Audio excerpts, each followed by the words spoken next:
Welcome to The Next Interview Show. Every week, Dolan sits down with industry game changers, visionary founders, and powerhouse executives to uncover the raw truth behind what it really takes to lead.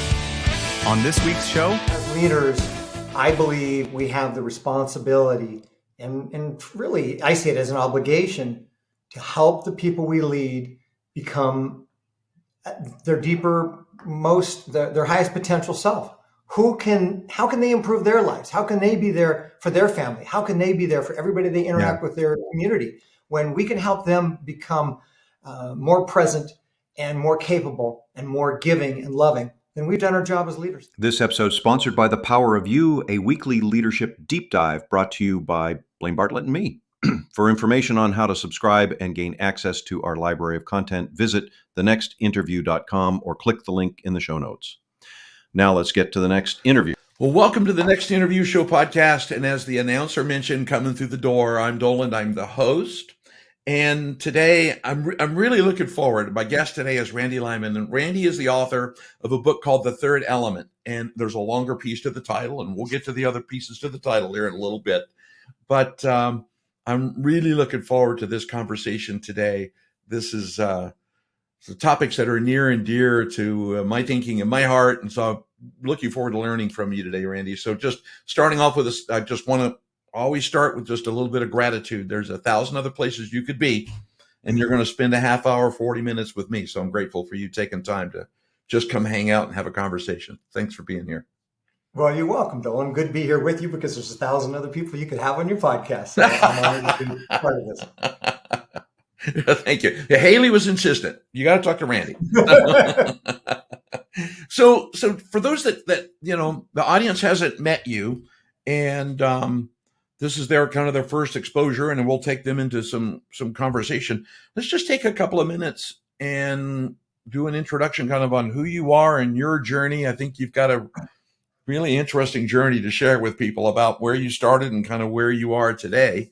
And then we'll get into a conversation. I got some questions and stuff piled up on my screen to go through. Certainly. My life has been challenging and a blessing.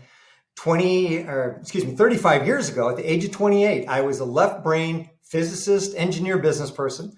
I had multiple $1-million businesses at that point in time, and I was successful, but I wasn't really happy, and I definitely wasn't fulfilled. Yeah. And then I met a woman I spent 3 years with, Maria, and I talk about her in my book. Mm-hmm. And she introduced me to the unseen and the softer side of the human experience, the emotional, spiritual side of who we are here on this planet. We're not just our mind, we're not just our body. And it opened my mind to a whole different way of looking at things. And it led me down a path of healing my own challenges around anger and disappointment and those things that were holding me back. Yeah. So when that's kind of what was the introduction? You said you met a woman. I'm not going to probe for who the woman is. Okay. We won't probe there, but I will. But just I'm curious about, because as we're going through being an engineer, I tell people by an engineer by trade, right? I was taught to think in ones and zeros. Kind of coming through that process, there is a shift, a paradigm changes. When you start to realize there's other things at play, the spirit of business and mindset and kind of all the pieces. What kind of led you to that? And then how did, meeting her kind of help you through that process to start to recognize there was more, I guess is the best question. Well, the common ground was seeing everything from a perspective of energy. As a physicist, everything is vibration, everything is energy. Right. And from the spiritual point of view and law of attraction and resonance, everything is energy. Well, I bring it all together in my writings, but that's what really got my attention is she was talking about energy. And I thought, well, wait a minute, I haven't heard this perspective before. I'm very interested. Mm-hmm. And she slowly introduced me to books and to speakers and things that opened my mind. And then about a year into the relationship, I went to a 4-day business communication workshop where on the third day I had an unexpected breakthrough, a huge emotional breakthrough. And the results of that made the connection for me between our emotional healing and how the physical reality around us changes. Right. Something unseen within us changes, the outside world gets better. It's interesting you say that, because I think that with our focus on leaders, I think leaders have a tendency. That's a hard lesson for leaders, I think, to get to, because as a Oh, hell leader, yes. we're schooled, we're focused on an outcome. We got pressure this way, pressure this way, pressure this way, and this way. And wrapped around that is this word called outcome. That's where we're supposed to be heading, right? Well, there's two things. Outcome is, of course, extremely important. Sure. But for me, as a man and a young man in my 30s, once I started to integrate these principles into my business, there was a lot of fear about, well, what if this doesn't work or people don't respect me? And for especially men as leaders and women, I probably as well, as leaders, we're always worried about, are we going to be respected? And so that Yeah. was a big challenge for me to integrate these principles into my business as a different type of leader. So how do your fear is a great place. We were talking about that before we hit go, about talking about fear. And I think there's a lot of dynamics in fear. And you've touched on a couple of things there, Randy, that I think are really important, in that there's that fear of others' perception of us, and then the fear of our perception of ourselves. That kind of those two barriers. Oh yeah. So how did you get, how did you kind of get past all that? Because it's a dynamic shift when you're making that shift, and particularly when you're talking about law of attraction. And when I became acquainted with law of attraction, it was all woo-woo to me. That's what my friend Bob Proctor used to call it all the time, woo-woo. So how did you get past all of that? Okay, to get past all of that, I had to see that what I had been doing had limitations. And as I started to work through my own release of anger, on top was the anger, below was frustration, below that was sadness and separation and not being understood. And my anger was a way to protect me from the underlying emotions I wanted to avoid. So as I worked through that, and I spent 3 years with Maria, and she helped me get in touch with that anger, and she held a space where she was okay with the anger and I could express it and release it. I wasn't just suppressed anymore. Now I could release it. So as I became more clear in myself, releasing my emotional pain from the past and becoming more clear, then I was able to show up differently, and I was able to attract better people to work with in my business. So what steps? So it's interesting you mentioned that, because I think there's all kinds of correlations, I think, Randy, between fear, frustration, anger, and that it gets trapped in here. If we don't let it out, it's trapped in here. I'm carrying it with me. And no matter how hard we try, when we're carrying it with ourselves, we exert that on other people, whether it's consciously or subconsciously. We're going to exert that. So speaking of vibrations, they feel us. When we walk into a room, we can either not be aware of it and people feel it, or we can be aware of it. And when we are aware of it, two things happen. One is people still feel it. And second, our energy is focused on pushing that emotion down. Where before I walk into a meeting or I walk into a group, I could simply write down, oh, I'm feeling this frustration. I have this on my mind and it's bothering me. And then I let it go. And I'm not going to deny it. I'm not going to forget about it forever. But now I'm aware of it and I'm in control with my thinking mind, and the emotions are not going to overwhelm me or seep into my conversations. But people feel us when we walk in the room, no matter how hard we try to conceal what we're fearing or worrying about. yeah, it's interesting, because when we show up, how we show up, and what's in our mind and in our spirit in that moment becomes readily apparent. To your point, around everything is moving; it's constantly moving. Even though I can tap on my desk. It's moving. It just happens to be in a state where I can tap on it at this point in time.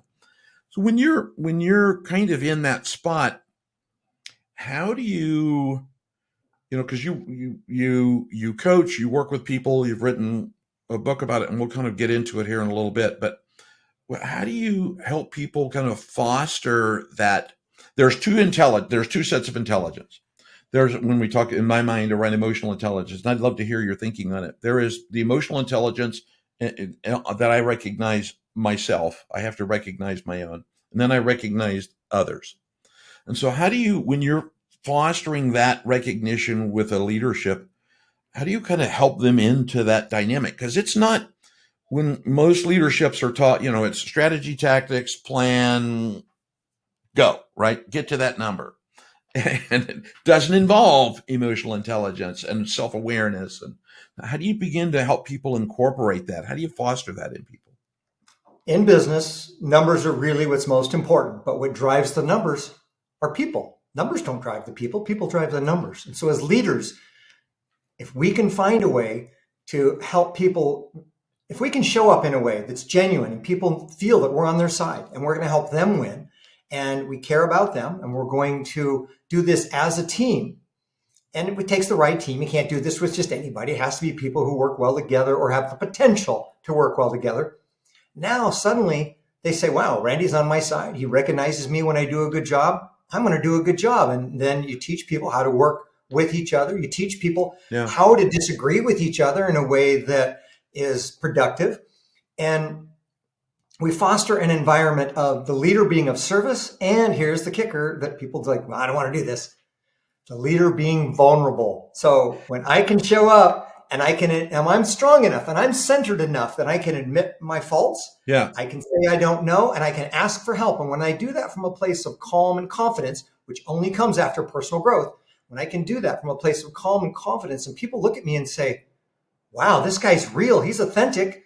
He's vulnerable. And yet he's still strong. He's not shaken by this. This dude must really be solid. And it takes a while to get there. I made a lot of mistakes along the way. But the vulnerability and being of service is the best place to get the results from the group. So as a leader means we're leading other people. Our power is not based on our title. Our power is based on the results that the group we lead produces. So when we help that group buy into the mission and understand the mission and maybe even have a little bit of a say in a mission where it's appropriate, now they have buy-in and I don't have to push them. They're now drawn into the situation. They're drawn towards success, and I interact with them in a different way. It's a big investment of time and money up front, but in the end, it's so much easier.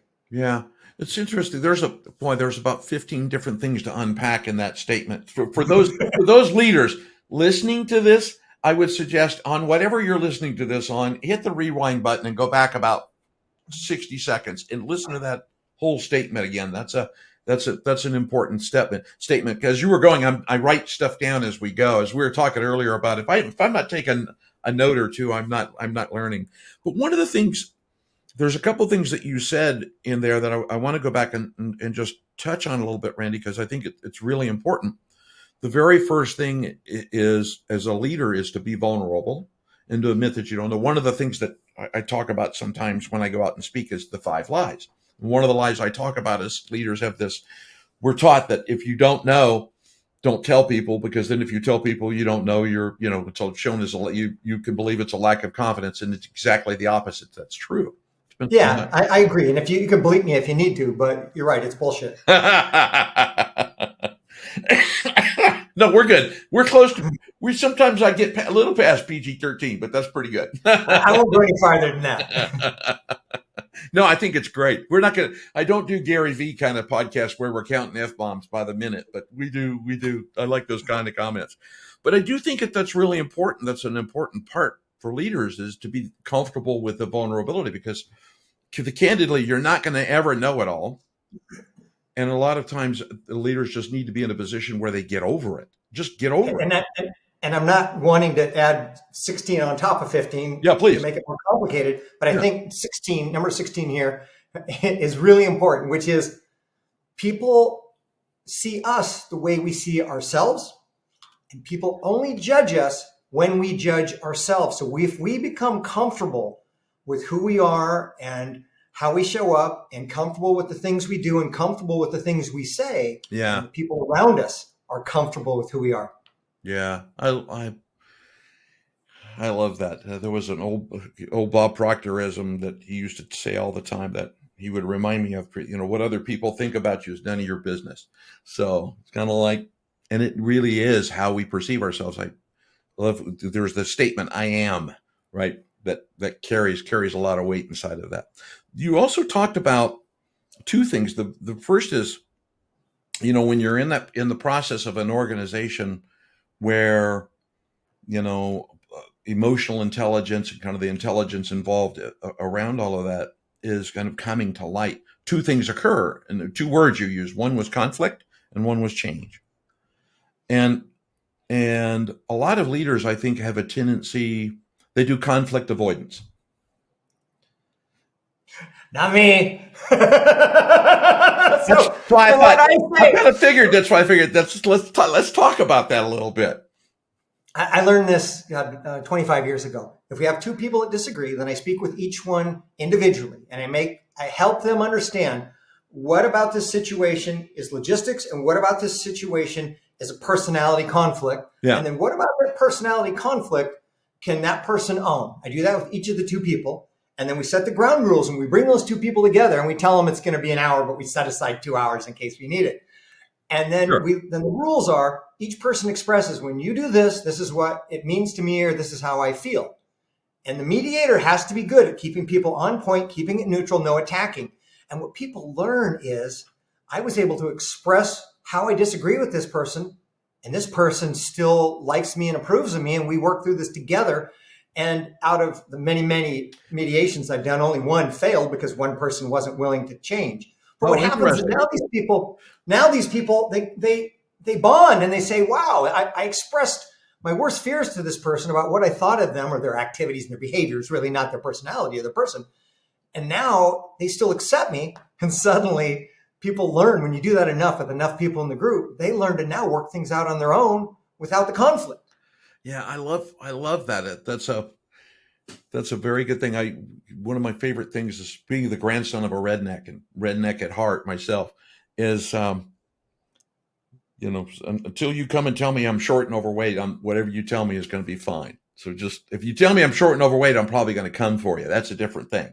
But so when you're working through conflict, because conflict is inevitable, right? One of the challenges with all businesses is it's got people in it. It'd be a lot easier without people. I don't know the way. I don't think. Well, no matter what anybody says, I don't think we're ever going to get there. But with conflict, kind of the side thing that comes out of that conflict occurs when there's change. So, are there things that when you're working with your clients and working with kind of folks around the thinking around that from an intelligence perspective, that help them recognize? It's that kind of a preconceived notion. Through this change, here are likely going to be the conflict points. Here are the things that we may come into and face. And then I like your approach. Then you deal with it, right? Then it becomes that moment. We tell people up front, if we tell them this could be challenging or there may be conflicts, and let's expect it, and let's talk about how we're going to work through it. And then when we get to this, it's not a surprise. And when we get to it, then let's sit down and openly talk about it together in a way that we all win. And if leadership is not clear within themselves, if leadership has anger and frustration and personal issues, they can't get other people to get along. The leader has to be clear within themselves to a certain extent. They don't have to be completely evolved as a human being and ready to ascend.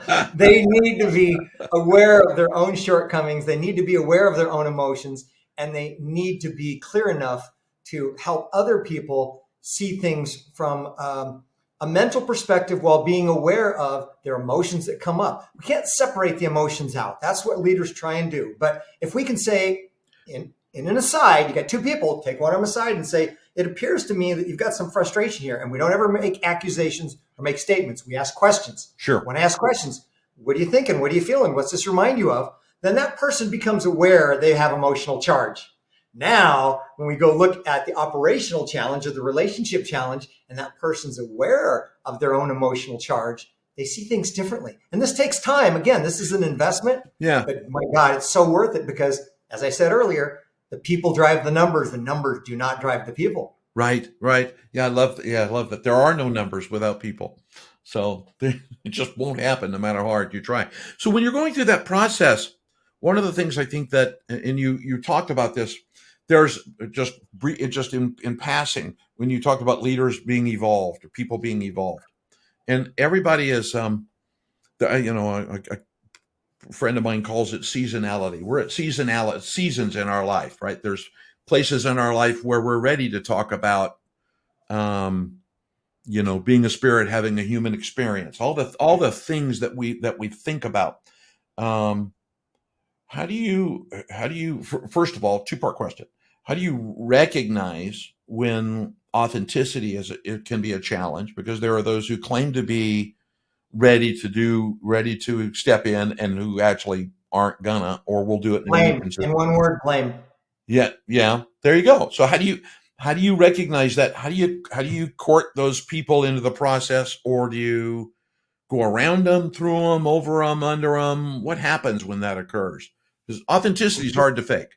We do the best to identify it objectively with no emotion around it. And the best way to do that typically is to do it on a piece of paper and write down the challenges, write down the problems, write down the things we don't like. I do 3 columns. I write down the problem that I have.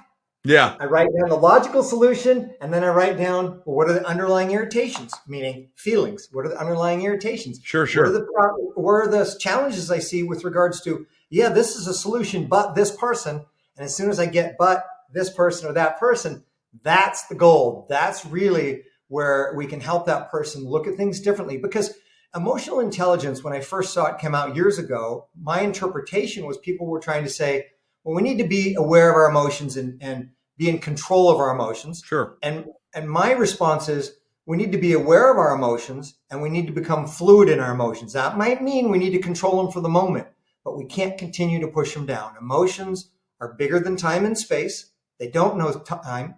They will store there and find a way to seep into our life when we don't expect them to and don't want them to, unless we address them. So writing down the problem, the logical solution, and again, the irritation or the feeling, now we can be aware of it. And if we're doing it on paper, a logical left brain person feels safe doing that. It's not some unseen woo-woo weird kind of thing that I can't understand. My brain is still in control of the situation. So when you take them through that exercise, then, and I love that exercise, when you kind of work through that, and I love having clients do things on paper. Don't type it, get a pencil, go get an old number 2 pencil, make it dull, sit down, get a piece of paper. But they've completed that, and that exercise, are you doing that as a group, as an individual? Generally, kind of what's the scenario when you're doing it? And then what do you do with it? So you've got this piece of paper, that individual who has these things. Now, how does it move to action? What happens? Well, first we start with leadership. Just say the CEO. We'll use that general term, CEO or president. And typically they'll work through it and they're making progress, and suddenly they'll just kind of stop. And they'll look at the paper and they'll hesitate, and they have an aha moment of, wait a minute, there's something else in play here. There's something else that's happening that I've not been aware of or I've been denying. So we work through it with the leader first. And then, because we don't always have time for individual sessions with a management leadership team, we can do that as a group. And we don't have to expose people. They get an opportunity to speak up or not speak up. But there's usually an aha moment where people just kind of stop and they, wow, I didn't realize. Yeah, I think that's interesting. How, and most of the time, this is probably a loaded question, but in most of the time when you're doing this with leaders and you're sitting down and having them do this with these 3 columns, give or take a nickel, what's the percentage of leaders who've actually ever done anything like this before, where they've sat down and had this line of thinking? Well, it's probably 0 plus or minus 10%. Fair enough. That's a good answer. I like that answer. So one of the things that, and I love that exercise because it becomes, it's a left-brained approach to exposing what we're feeling that we don't want to be involved in. We've been taught our whole life, especially as men, you're going to educate yourself and you're going to work hard and you're going to turn off your feelings and get the damn job done. Right. And that's what we're going to do. And we're men and we don't feel. Now, if you go back 1,000 years ago, we're still primarily wired as providers and protectors. But if you go back 1,000 years ago and you have to protect your wife and family, you have to be able to shut off your emotions and kill a man with your bare hands. Now, I'm not saying we have to do that today or we should do that. I'm not saying that. What I'm saying is it's wired into us instinctually to shut off our emotions and get the damn job done. And in today's world, it's actually more effective to take a breath, feel what we need to feel, work through our own shit, and then be able to show up in a way that people don't sense that we're protecting ourselves. Because when they sense we're protecting ourselves, they respond by protecting themselves. Right.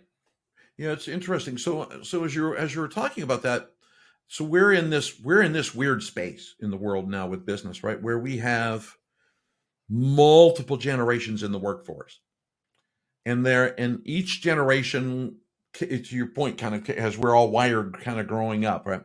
Um, and I call it baggage. Each generation brings a different kind of set of baggage, right, to their role, male or female. We all got baggage, right? Here's the things that we learn coming into it. And you're in your work, and having raised 5 boys, youngest son's now 32. My wife actually knows his age, I'm guessing. But he's about 32, right? And in the workforce. And she knows. I don't know. I'm just dad. I know they all owe me money and they all crash cars. But as part of it, kind of coming in because of that, it's a different dynamic for each generation. So when you're working through this inside of an organization, and you have what you and I would probably call founder, CEO, senior level, and it's probably X generation, right? And then you've got multiple kinds of generations associated with this. Do you find that there's varying degrees of sensitivity towards emotional intelligence? And I want to really make sure 2 things before we're done today, that we kind of put a pin in what is emotional intelligence, and then a pin then kind of also put a pin into what law of attraction is. I don't want to lose that as part of our conversation. So do you find that kind of baggage that people carry into that as a challenge in working through, whether you're doing the 3-column exercise or kind of helping people go forward? How does that work in teams? Well, there's something that I like to, a template I like to lay over all my interactions with everybody I'm leading or I'm teaching about leading or coaching on leading. Mm-hmm. And there's 3 things that people need that are pretty universal regardless of their generation. The first is they need to be acknowledged for who they are. And do I recognize this person as an individual with whatever traits they have? Yeah. And do I make an attempt to get to know them a little bit? Maybe just ask them a question. How was your weekend? And they respond, my daughter had a soccer game. Well, when I walk around the corner, I'm either going to put it in my phone or I'm going to write it down on a piece of paper. And I'm going to go back either 3 days or 3 weeks later and say, hey, how's your daughter doing when it's appropriate? Sure. So I've shown that person, I acknowledge them. They are a soul within that mind and body. They are more than just showing up as their body. Second thing is they need to feel like they're contributing to the cause, because many people's lives feel hopeless. They feel useless. They feel like, why am I even here? Yeah. So if I can help them feel like they're contributing to the winning at work, and then they have a sense of they're part of the accomplishments, then suddenly that sense of contributing gives them a sense of accomplishment. And they need that. And then the third thing is, the way that we talk to people and the way we bring groups of people together and interact, do they belong to the group? If somebody is pushing them out of the group or holding them aside, managers at every level need to be aware that we need to include everybody. Now, I don't use inclusive the same way everybody else does. Yes, but that's important. But the point is, we need to make them feel like they're part of the family. So when we acknowledge them, help them feel like they're contributing, and help them feel like they belong, all those are feeling words, then suddenly they show up 100%. And that means more to them than the money.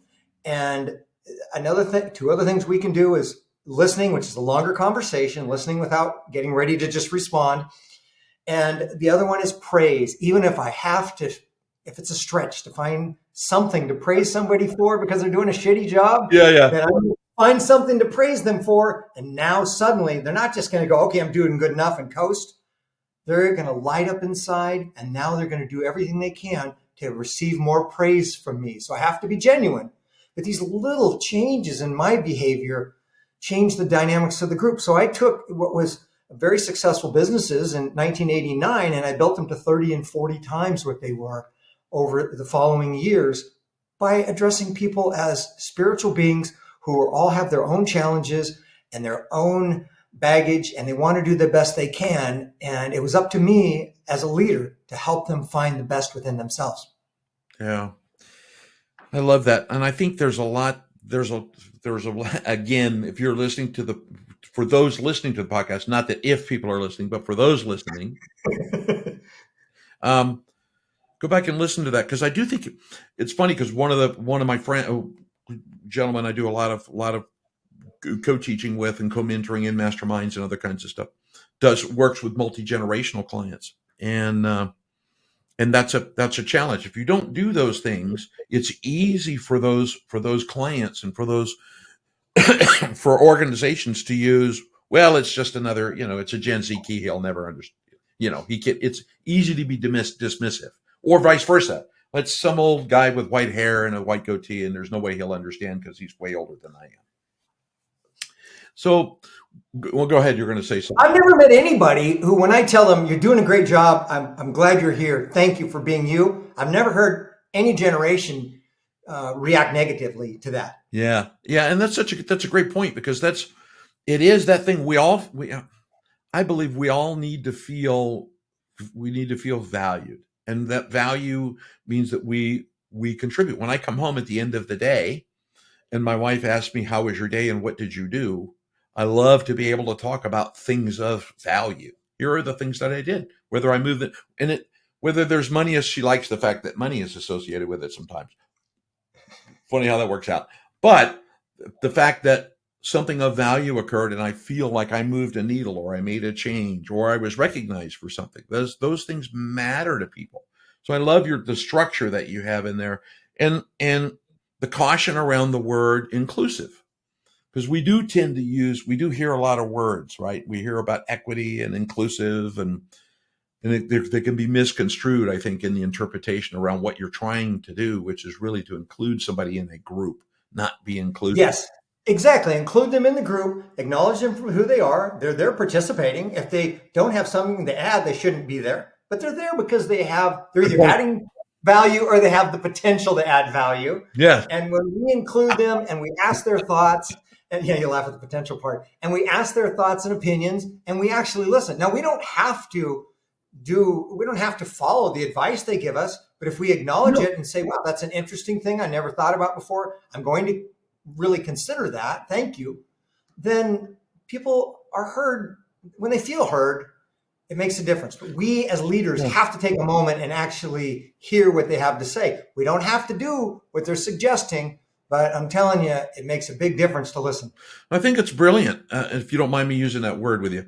But I think that's a brilliant point. One of the points, Randy, that you just touched on was, is it about having them as part of the two things came out of that as I'm listening to you. One was the fact that they, even if they don't participate, but they have the potential to participate. And same sort of thing I used to tell my team, like, if I'm taking 3 people in the room all the time and all of you guys agree with me all the time, I'm getting 3 other people.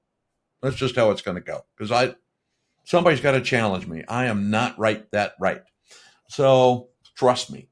But that opportunity to have that individual there and who's not participating, and then watch them emerge as they begin to trust, as they begin to see that they can contribute without any punitive actions and worrying about what people are going to say. It's fun to watch them grow. And I think a lot of leaders, Randy, get confused on the point of, well, if I let somebody have an idea, I got to do something with it.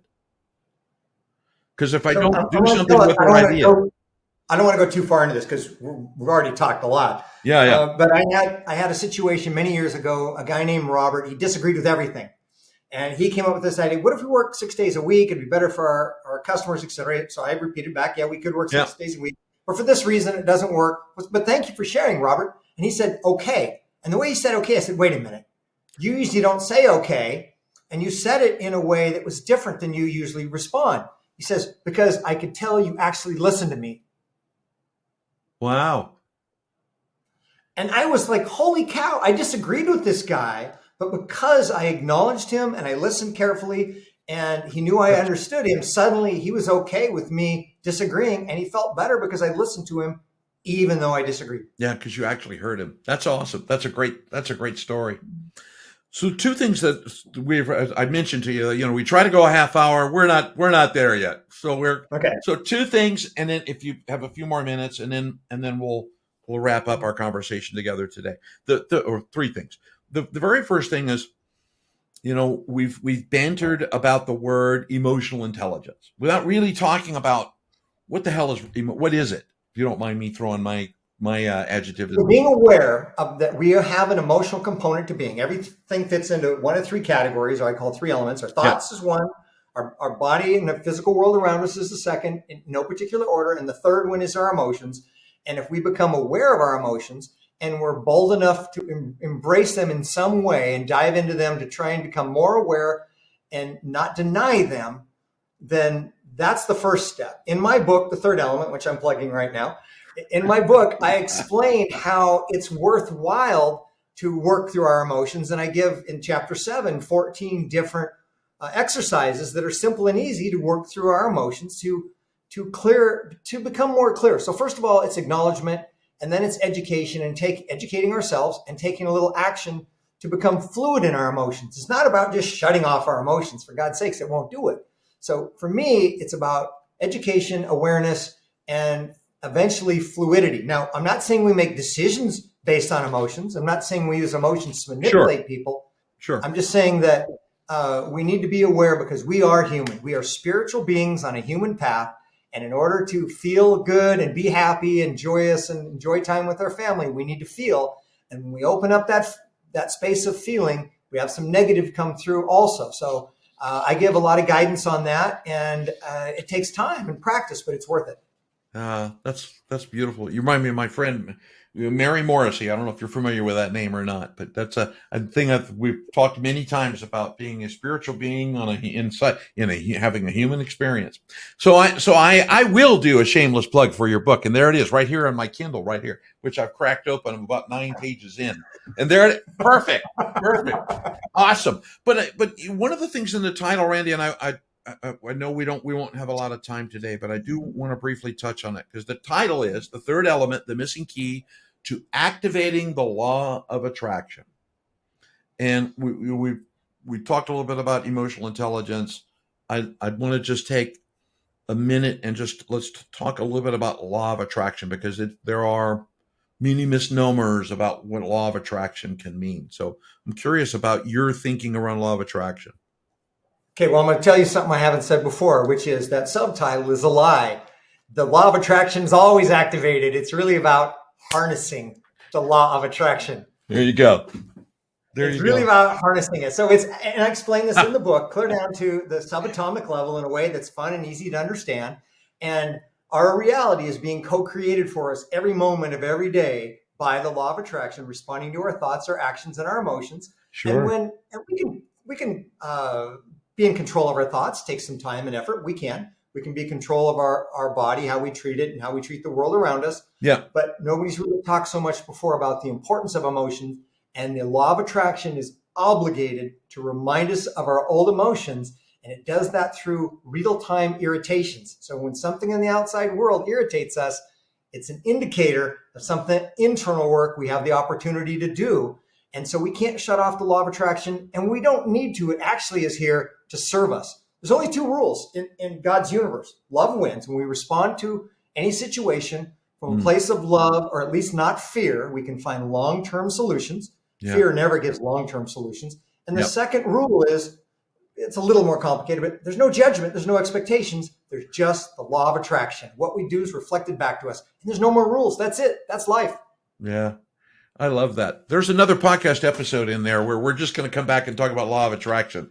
We spend another half hour together on that. We may count down a couple of weeks, and I will. And then you had one other question, I think. Yeah. And then the last question of the 3 questions, and thank you for reminding me because I was ready to go down the path, is, I know you do a lot of work, and you've nurtured, grown organizations, teams, your businesses that you've grown yourself. And now you're not only do you have the book, but who do you like to work with? One of the, I tell my clients or prospective clients all the time that there's a reciprocal conversation that takes place. I may not be a fit for you, and that's okay. I'll help you find somebody who is, and you may not be a fit for me. So who do you like to work with from a client perspective? Kind of a little bit about the client, size of the organization, a little bit about I'll leave it at that. I could go, who's your favorite client? Anybody, or especially any leader who is curious about what is the deeper truth. Curiosity and a desire to find out what is a deeper truth of who we are as humans with a soul, and what we're capable of in our interactions with other people, and how we can bring out the best in everybody who we're interacting with. So again, curiosity about deeper truths. Those are the key words for me. Awesome. Well, thank you. So I will encourage. So in the show notes, I'll remind the listeners that in the one thing I don't do is have all my guests kind of say, well, say your website URL and your email. Don't do that, because if with the intention somebody's driving somewhere, and please don't try to write it down. It'll be in the show notes on any platform you go to. It's there, and it's in all of the content that I send out, and on my website, and it's out there forever. I will encourage you to explore this. One of the dynamics of being a leader, my personal mission, didn't share this with you, is to empower 1 million leaders. That's my personal mission in life. And at 72, that's a pretty good mission, I think. So I look at it as, Randy, as one of the dynamics of being a great leader is self-mastery, and then serving others. It is truly servant leadership. And how do we Humility. How do we do that? And that's why I've loved this conversation today so much. So I will encourage you, listen to the podcast again. Go a couple of times through it, because there's some really interesting nuggets in what Randy's been talking about. And then also go to the show notes and go find Randy, and there will be a link to his book, The Third Element, in there on Amazon, and go get the book.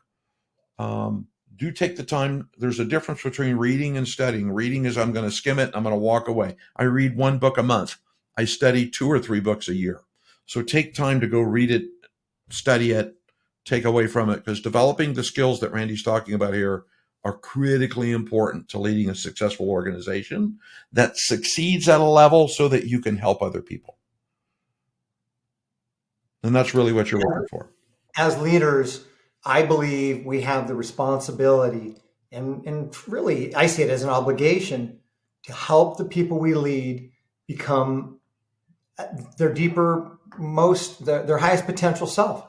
How can they improve their lives? How can they be there for their family? How can they be there for everybody they interact with, their community? When we can help them become more present and more capable and more giving and loving, then we've done our job as leaders. Yeah, well said. All right. On that note, I'm going to do a mic drop, and I'm going to remind you, listeners, please give the podcast a know, like, share, follow. It has nothing to do with vanity numbers. It has to do with making the podcast more visible, and more visible with the intention that if you know a leader who has a challenge with some of the things that Randy and I've talked about today, share this podcast with them. Tell them, go listen.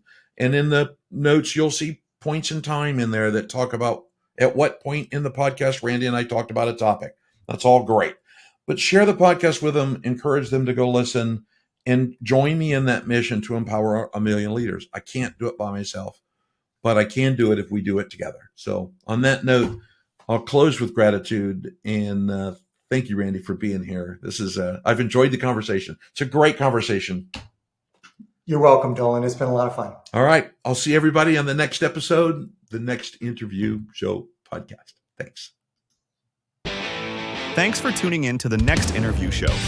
If today's conversation gave you something to think about or something to act on, follow the show.